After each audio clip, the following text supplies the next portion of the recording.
Selamat datang kembali di channel Blog Tips, masih bersama gue Indra Kusuma. Hari ini kita mau ngomongin soal 301 redirect dari Edge Domain. Hari ini kita disupport sama Watch Domain. Alright. Seperti bisa lu lihat di depan, itu menilai resiko dan manfaat 301 redirect dari Edge Domain. Itu banyak yang nanya ya, Bang, itu 301 redirect dari expired atau Edge Domain masih work gak sih di tahun ini, di era-era AI? Atau aman gak sih?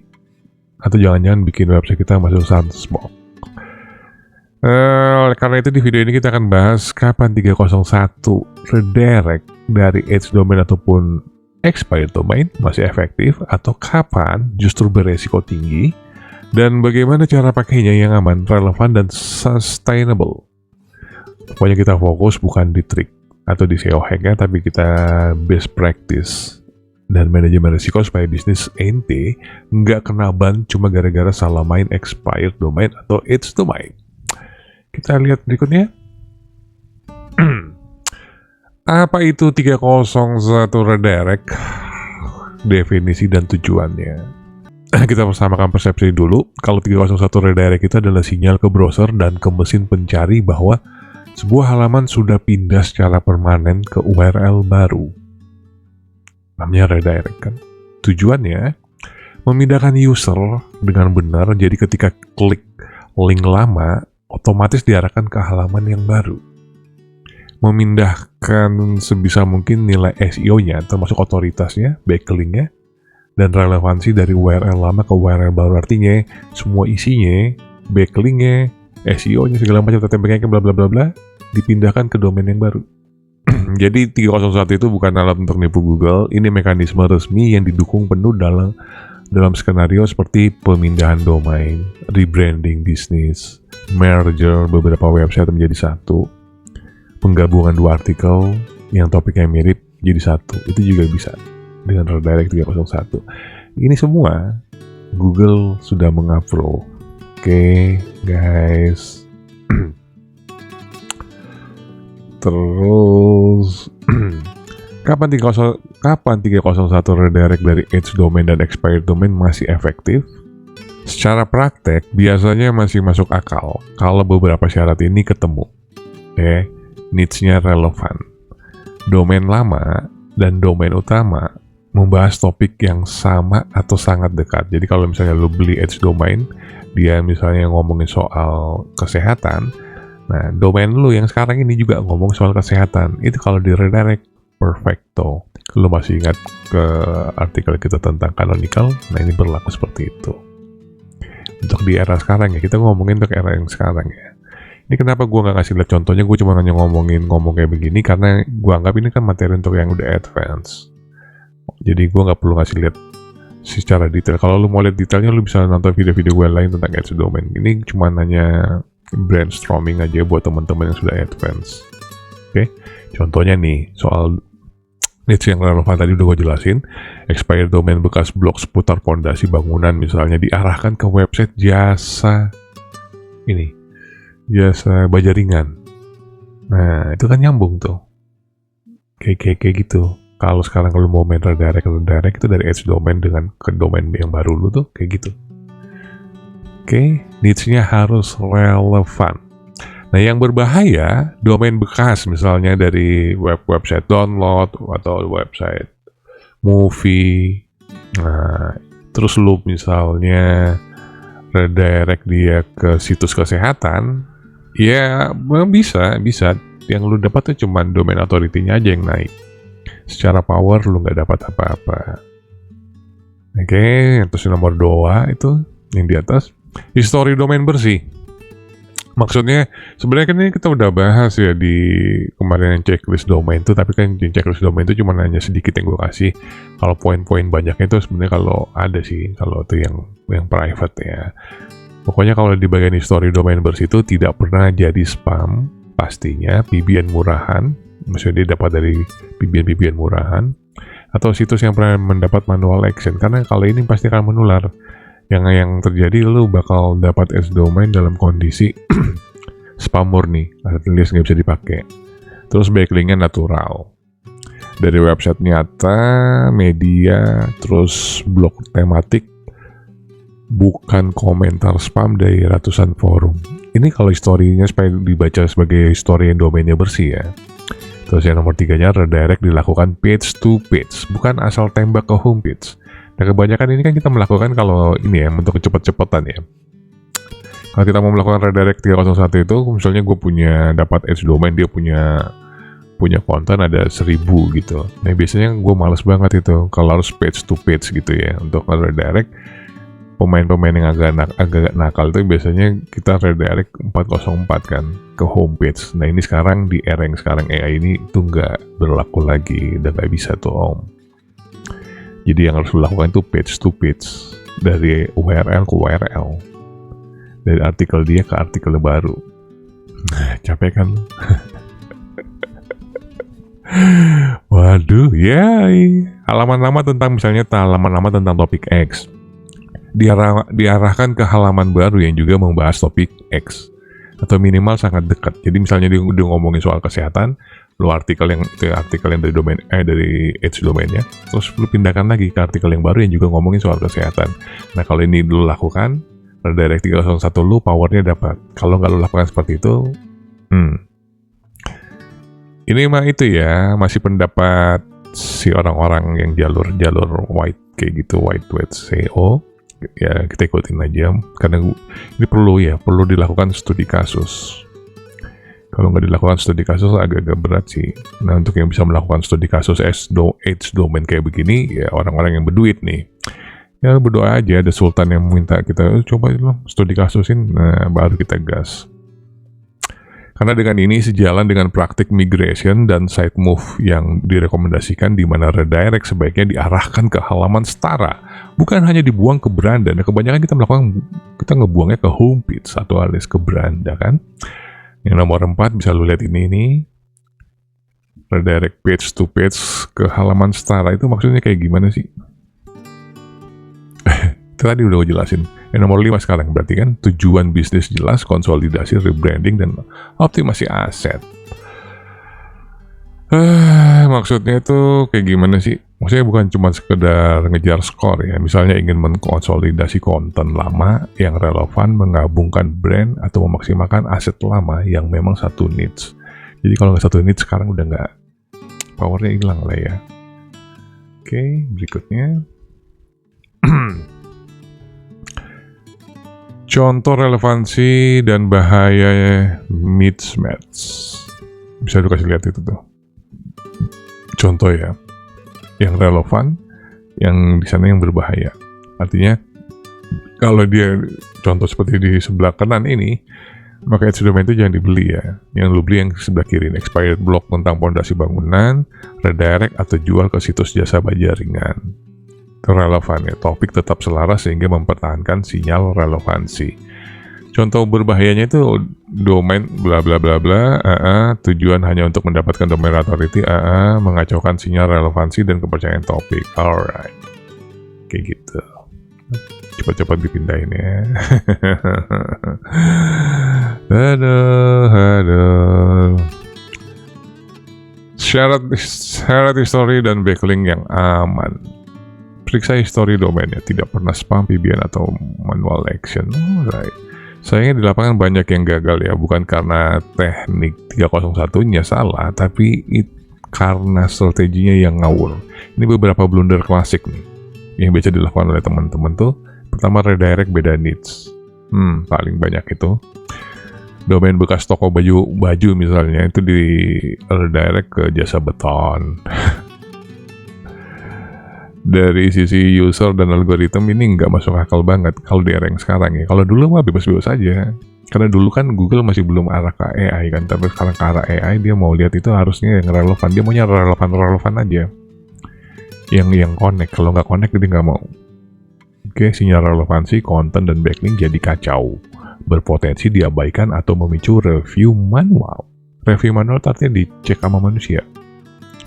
Terus yang berikutnya, semua diarahkan ke homepage tadi sudah. Banyak yang beli expired domain, lalu semua URL lama diarahkan ke satu beranda.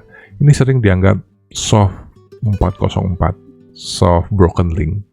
Secara konsep, user berharap konten A tapi mendarat di homepage generik tanpa konteks. Nah, soft 404 ini artinya soft broken link itu maksudnya kayak gimana? Ada yang berpendapat kalau 404 itu sudah tidak berpengaruh kan untuk SEO on page. Jadi dia mainin kayak gitu tuh, mengeksploit. Sebenarnya udah ya, gue juga ngelakuin itu beberapa tahun yang lalu, sering melakukan itu. Jadi kalau misalnya gue habis beli H domain, gue langsung redirect aja isi konten yang lama. Kalau enggak gue pasang script segala macam bla bla bla, redirect langsung ke homepage untuk semua link broken. Langsung kita redirect ke. Itu ada scriptnya banyak kok, banyak banget, tinggal lo ketik aja. Ketik di Google banyak. Oke. Nah, yang berikutnya itu juga domain bekas spam atau PBN. Nah, dulu mungkin dipakai untuk jualan link, komentar spam atau otomatisasi artikel. Nah, di era yang sekarang, era AI ini, pola seperti ini jauh lebih mudah terdeteksi, resiko terbesarnya sinyal tidak dihitung. Atau lebih parah lagi, menarik masalah ke domain utama. Domain utama lo nanti bisa kena masalah. Karena kalau kena penalti bakal menjalar ke yang lain-lainnya. Oke. Mengharap hasil yang instan, nah begitu redirect langsung berharap rank melonjak dalam beberapa hari ini nih penyakitnya teman-teman. Yang rata-rata main 301 itu harapannya kayak gini, hasil instan. Dulu, yes, kalau sekarang harus agak-agak rajin loh ya. Faktanya sistem butuh waktu untuk merayapin, memproses, dan memutuskan apakah sinyal dari domain lama layak diteruskan atau tidak. Itu ya. Terus mindset yang paling penting ini, yang sering bikin orang optimisasi itu nambah banyak redirect sekaligus dan akhirnya malah memicu red flag. Alias lu kena penalti. Bang, lu baca ya ini ini yang gua ngomongin ini semuanya ini brief dari Most Domain untuk gua tayangkan di video ini. Ya dong, kan gue kan dibayar tuh. Oke, berikutnya. Redirect page to page versus semua ke homepage. Tadi udah kita bahas kan. Kesalahan umum juga tadi udah dijelasin. Oke. Mindset waktu dan ekspektasi. Framework aman. Caranya itu kayak gimana? Cek history domain ya. Framework itu sekarang bagian paling penting kalau mau main expired domain atau edge domain plus 301 itu pakai dilihat di framework aman atau tidaknya ya. Bisa dipakai seperti ini. Contohnya cek historinya dulu. Kok pakai istilah framework? Kan gue bilang ini materi gue di brief sama Most Domain. Itu terima aja. Kan gue harus menampilkan apa yang sudah beliau minta. Alright.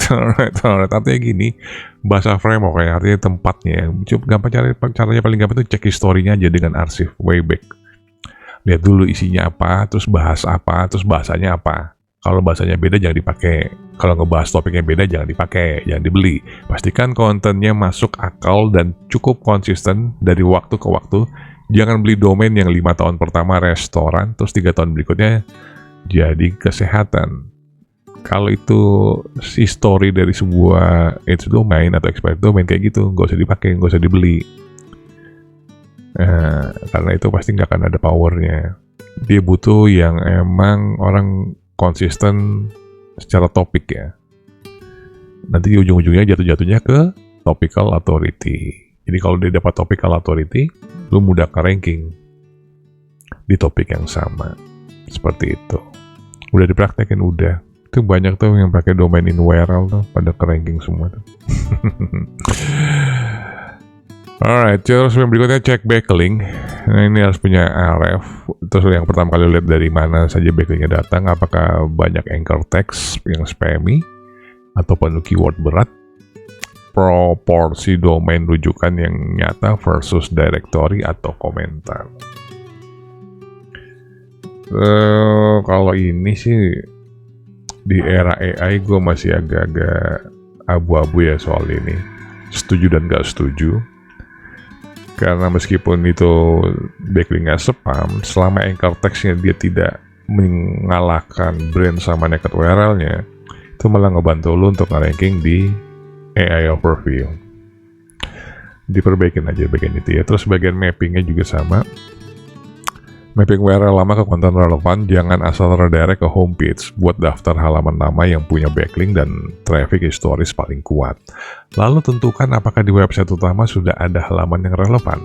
Kalau belum ada, perlu buat konten baru yang topiknya sejalan. Jadi kalau misalnya ini anggaplah domain A ini, domain A, dia isinya misalnya cara merawat muka agar tetap kinclong. Lalu di domain lu yang baru, lu harus bikin artikel yang sama tuh, seperti kayak gitu tuh. Tentang perawatan wajah. Kayak gitu maksudnya ya. Baru nanti bisa lu redirect itu. Meskipun itu dia nggak sama ya. Tapi dia satu niche, boleh. Yang sekarang banyak orang lakukan kayak gitu. Dia nge-ranking di URL yang sekarang ada nih. URL yang lama dipakai sama dia untuk nge-ranking di artikel yang baru. Bisa. Kalau nggak ngerti lebih lanjut ya, lu bisa private lah, tinggal hubungin gue di Facebook. Terus eksekusi bertahap ya, jangan langsung redirect seluruh domain dengan ratusan URL, tapi mulai dari beberapa halaman paling relevan dan paling kuat dulu. Jadi pilih dulu top page-nya, itu aja yang lu pakai. Yang misal trafficnya 0, nggak pernah ranking, nggak usah dipakai. Cara untuk bisa lihat ini di top page-nya, kadang-kadang masih ada historinya, kadang-kadang nggak ada ya. Itu bisa dicek menggunakan Ahrefs. Duit lagi mahal emang kalau H domain itu mahal banget ya. Terus perubahan impresi dan klik di search console, apakah ada lonjakan error atau penurunan tajam di keyword penting. Ini gue ngomong kayak gini kalau misalnya lu mau beli H domain yang masih aktif, minta cek di GSC-nya, minta kirimin GSC-nya sebelum lu beli ya. Ini kebanyakan teman-teman kalau beli H domain itu dia kalau misalnya domain aktif, dia nggak minta ngecek GSC-nya tuh di bagian trafficnya tuh.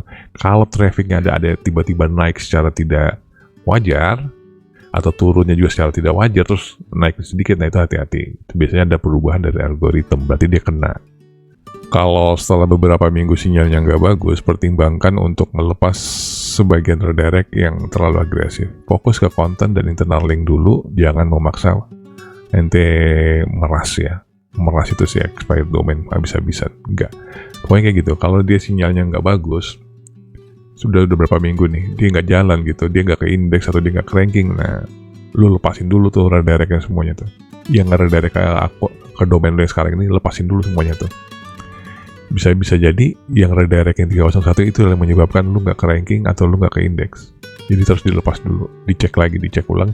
Kalau emang kayak gitu, udah misalnya emang modalnya udah pas-pasan, cuman adanya duitnya segitu, ya H domain yang tadi itu ada bermasalah, diperbaikin. Berarti mau nggak mau lu bikinin konten. Capek banget. Tapi kalau lu bos sih enak. Alright.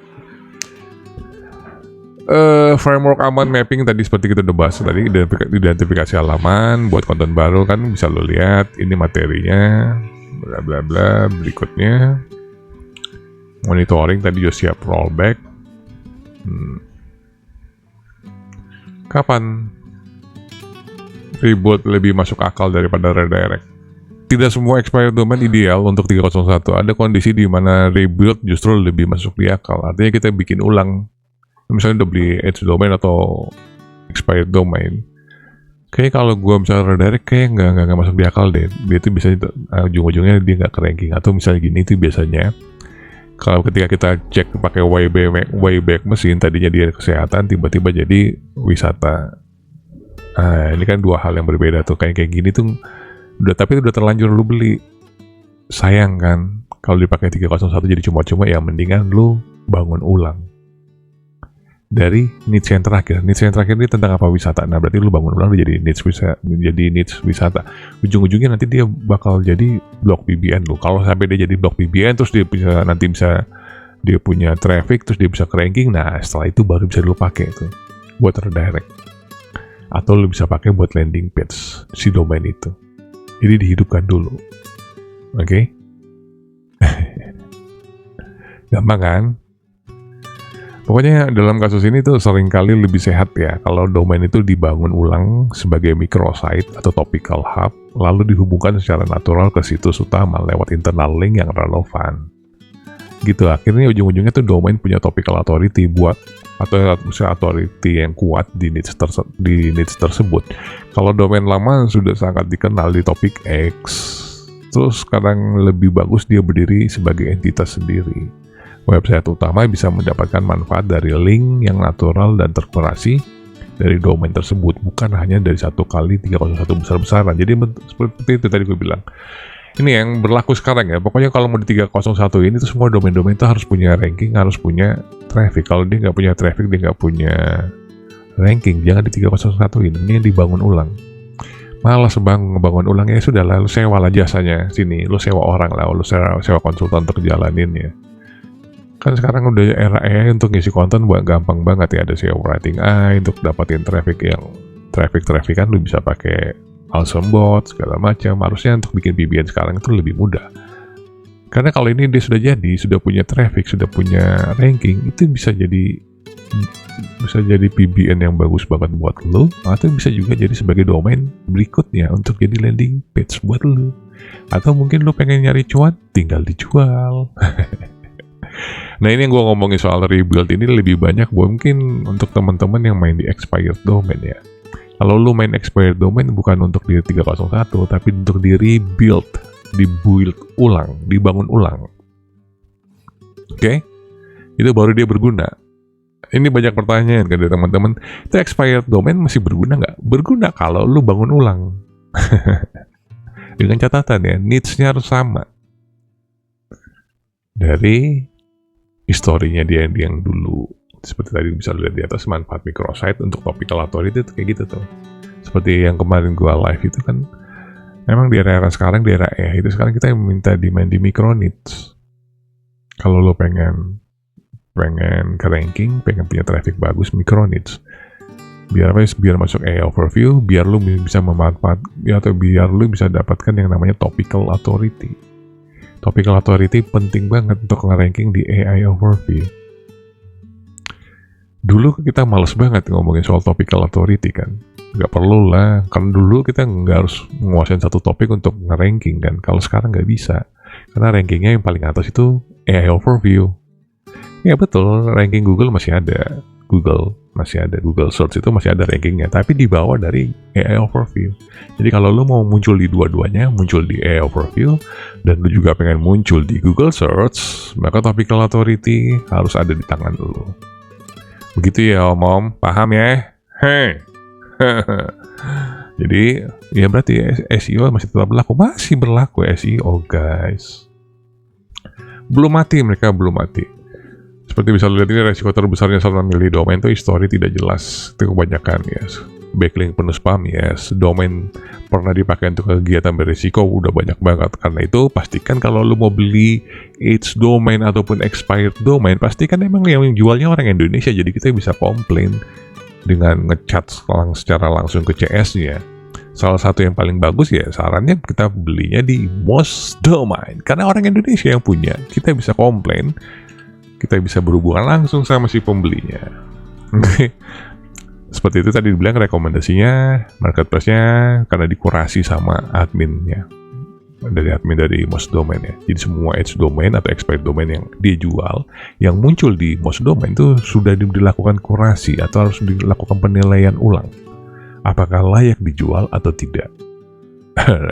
Terakhir sedikit tentang resiko terbesar dalam main expired domain ya. Seperti tadi itu, masalah utama sebenarnya sering bukan di teknik 301-nya, tapi di salah beli domain. Ini paling banyak. Salah beli domain, rata-rata kebanyakan nggak bisa ke ranking, nggak ada powernya karena salah beli domain. History nggak jelas, backlink penuh spam, atau ternyata pernah dipakai buat hal-hal yang berisiko. Tadi kita udah ngomongin, karena itu banyak praktisi sekarang lebih memilih pakai marketplace yang kurasinya jelas. Contohnya, Moz Domain. Di situ domain biasanya sudah dicek history dan profil backlinknya. Jadi resiko dapat domain bekas spam atau PBN liar jauh lebih kecil. Karena kalau lihat di Moz Domain itu, kalau lihat tuh lengkap banget ya. Statistik itu lengkap. Trafficnya dikasih lihat, history rankingnya dikasih lihat, history DAPA-nya, history backlinknya dikasih lihat.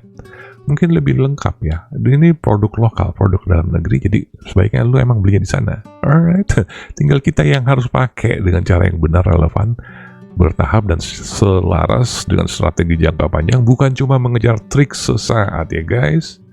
Oke, cukup sampai di sini. Nanti kita akan lanjutkan di materi-materi gue berikutnya. Masih bersama gue Indra Kusuma. Peace and out.